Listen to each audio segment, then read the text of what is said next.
Сәлем достар, сіздермен бүгін мен Жұлдызай Тука Бука Орд. Менің арнама қош келдіңіздер. Бүгін бізде сұрақ жауап болатын болады. Мен екі адамның сұрағына жауап беремін. Бірінші адамның аты Аватар U5U. Бірінші сұрағы: жасым нешеде? Менің жасым 11-де. Келесі сұрағы: толық атың кім дейді? Менің толық атым Жұлдыз. Келесі сұрағы: Тука Бока несімен ұнайды дейді? Маған ода неше түрлі адамдар, үйлер, неше түрлі нәрселер бар. Қалағаныңды істей аласың, сол ұнайды. Бұл адамның сұрақтары бітті. Келесі адамның аты Азли U5U дейді. Бұның сұрағы: жасың нешеде? Мен айтып қойдым, жасым 11-де. Келесі сұрағы: қаншаншы сынып оқисың дейді? Мен 6-шы сыныпта оқимын. Содан кейін қай қалада тұрасың?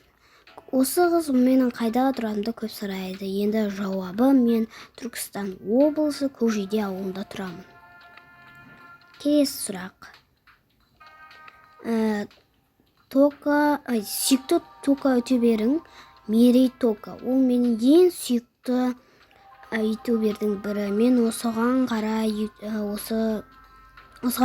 ютуб аштым. Келесі сұрағы: қанша подқа жеткің келеді? Мен 100.000, бірақ 100.000-ге жетем ба білмеймін. Бірақ бұрын 10.000, қазір 100.000 болды арманым. Blackpink көресің ба?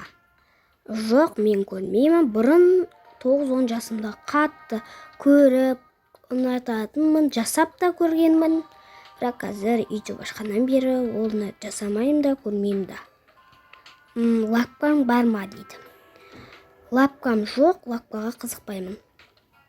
Сүйікті спортың? Футбол. Мен футболды қатты жақсы көремін, бірақ біз тышыда футбол ойнамаймыз. Бұрын ойнайтынбыз. Келесі сұрақ: Baby Monster'ді көресің бе дейді? Жоқ, мен көрмеймін. Мен тек Blackpink'тегі Лиза ма, сол қыз ұнайды. Күніге видео шығарасың ба? Жоқ, мен күніге шығармаймын, уақытым жоқ дегендей, тек арасында шығарып тұрамын. Достар, осымен сұрақ аяқталды, бітті десек те болады. Енді келесі жолда сұрақ жауап қоя берсеңіздер болады. Екінші бөлімін шығаратын боламын. Тек осы екі адам ғана маған сұрақ жауап қойды. Енді сау болыңыздар.